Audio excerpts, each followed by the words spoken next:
And yep, last game week I actually made the idiotic decision to triple Captain Salah when I had money, so the less said about that, the better. But there was some consolation last game week, as my overall rank did go up to around 23k now, which leaves me in a decent position to complete my main objective this season, to finish inside the top 10k. And the best way to do this is to look forward to this game week, as there are lots of points on offer, with 15 fixtures scheduled and hence 10 double game week teams. So let's start with one of the FA Cup semi-finalists, the favourites to win everything, Manchester City, as they also have the best pair of fixtures in this double game week. City face two of the bottom three teams in Fulham and Cardiff, which makes their standout options, Sterling and Aguero, pretty much essential to have. But from these two, I would favour Aguero over Sterling, as he's less likely to be rotated, so for those on the triple captain chip this game week, I think Aguero would be your best bet. But for those on a free hit chip like I am, both of them are practically must-haves, with a third City player looking like the best way to go as well.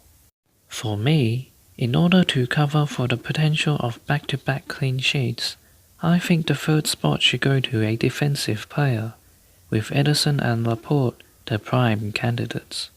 Although Ederson is the safer pick, as he started all of City's league games, I think Laporte is the better one, as he offers attacking threat in addition to clean sheets as well. And now, moving on to the team with probably the second best pair of fixtures, Chelsea. Although Chelsea have looked out of sorts recently, these two games against Cardiff and Brighton are still particularly promising for Eden Hazard, as he scored a combined 33 points against them earlier in the season. Therefore, this probably makes him the best non-City player for the triple captaincy. Indeed, the advantage that Chelsea has over City, in terms of FPL, is that they're unlikely to rotate. Another option is Higuain, who I think could do well despite his uninspiring performances so far, since he's the sort of player who does great against the smaller teams, but not as much against everyone else. As for defensive options, there's Azpilicueta, who's basically guaranteed to start both games, and has an odd assist in him, David Luiz, who's a threat from set pieces, and Kepa, who's a nice cheap way into the Chelsea defence, should they manage to get a clean sheet or two. Moving on to United now, who have an okay pair of fixtures against Watford and Wolves, as they may have one eye on the FA Cup semi-final against each other.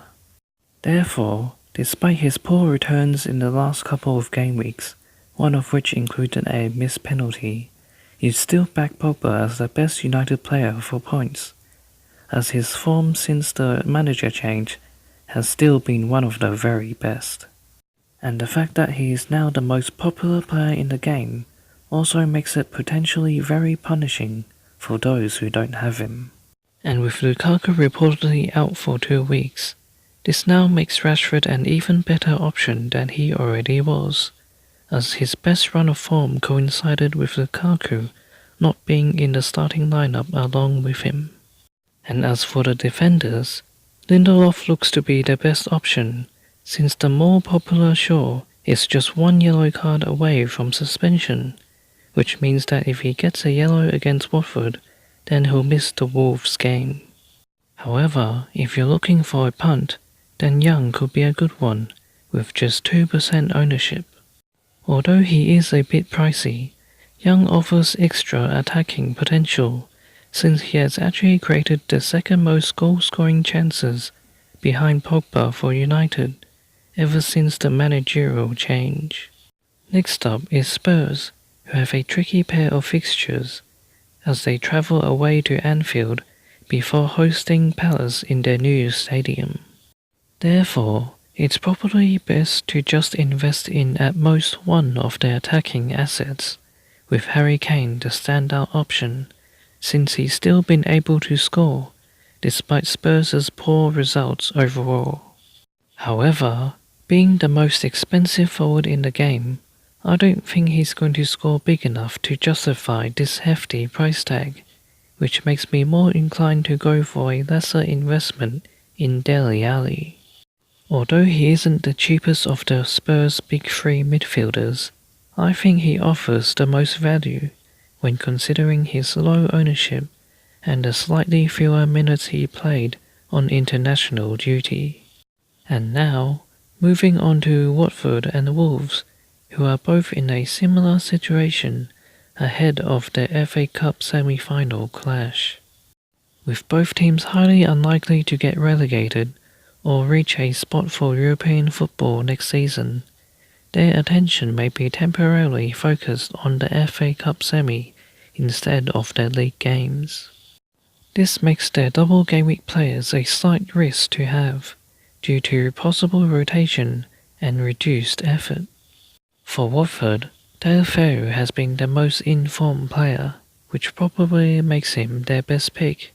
However, he is a rotation risk, and I feel that his stats have been slightly overblown, as 4 of his 7 goals have come against Cardiff. As for Wolves, their star player has been undoubtedly Jimenez, due to his incredible consistency all season. And since Wolves don't have an obvious backup striker, I think he is worth having in this double game week. Next up is Brighton, the last FA Cup semi-finalists, who faces Southampton and Chelsea in their double game week. Unlike Wolves and Watford, they are still very much in a fight for survival, which means that they're probably less likely to rotate in the league. But in any case, their defensive assets in Ryan, Duffy and Dunk have the most secured starts. And of the three, I would go for Ryan, since his save points could make up for what I think are unlikely clean sheets against Southampton and Chelsea. However, I do think Brighton have a promising differential in Knockout, who could be key with Gross still out injured for at least the Southampton game. And now on to Crystal Palace, who have a good fixture against Huddersfield and a not so good one against Spurs. And from them, I think their best fantasy assets are Zaha and Batshuayi, with Zaha the preferred option considering that he recovers from his injury concern. Milivojevic has also had a great season, but I think he's too big of a gamble to pick due to his heavy reliance on penalties. However, I think the player who could offer the most value at Palace is Schlupp, since he's now playing in a more advanced midfield role, which has proven quite successful, with a string of assists to show for it. Finally, we have Cardiff and Fulham, the last 2 double game week teams, although I can't see any obvious fantasy assets from them. So with all that in mind, let's take a look at my final 3-hit team for double game week 32. And so I've decided to go for a more conservative defense, with City, United and Chelsea cover, but a more differential attack, with Dele Alli and Higuain. So hopefully that pays off, as I now leave you with my predictions. Thanks for watching, and I wish you all the best for this game week.